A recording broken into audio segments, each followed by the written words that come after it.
മലയാള സിനിമയുടെ നല്ല കാലഘട്ടമൊക്കെ കഴിഞ്ഞു എന്ന് തോന്നുന്നു. അപ്പൊ ഞാൻ അവിടെ കണ്ടത് തീവ്രവാദം, ലഹരി, ഒരു ചീഞ്ഞ രാഷ്ട്രീയം, ഇതൊക്കെ അവിടെ കണ്ടത്.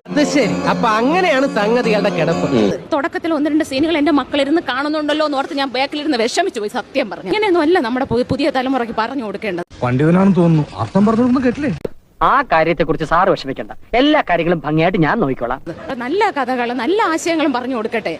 ഈ വെടിവെപ്പും ഈ ഹെലികോപ്റ്റർ ഇതൊക്കെ കണ്ടിട്ട് എന്ത് ചെയ്യാനാ പിള്ളേർക്ക്? നല്ല വിഷമത്തോടെ ഞാൻ പറയുന്നത്.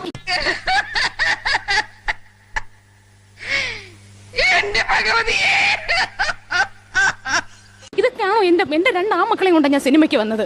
ഇതാണോ എന്റെ മക്കൾക്ക് പറഞ്ഞു കൊടുക്കേണ്ടത്? അവന്റെ നിർബന്ധത്തിനാണ് ഞാൻ വന്നത്. അതെ, രാഷ്ട്രീയം, മയക്കുമരുന്ന്, ഇതൊക്കെയാണോ എന്റെ 2 ആമക്കളെയും കൊണ്ട് ഞാൻ സിനിമയ്ക്ക് വന്നത്? കോടതി മുൻപാകെ സത്യം മാത്രമേ ബോധിപ്പിക്കൂ. അല്ലെങ്കിൽ ഞാൻ സത്യം മാത്രമേ പറയാറുള്ളൂ. സത്യമായിട്ടും എനിക്ക് ആദ്യത്തെ സീനിൽ 1-2 സീൻ എന്റെ ആമക്കൾ ഇരുന്ന് കാണുന്നു എന്ന് പറഞ്ഞപ്പോൾ എന്റെ ഹൃദയം ഇടിഞ്ഞ് എണീറ്റ് പോകാൻ വരെ നോക്കി. എനിക്ക് നല്ല നെഞ്ചു വേദന വരെ എടുത്തു ആദ്യത്തെ ഫസ്റ്റ് പാർട്ട്. എങ്ങനെ ഇരിക്കണം?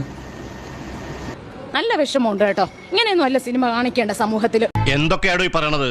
അധികമൊന്നുമില്ല, 2-3 പിരി എവിടെ കളി കിടക്കുക.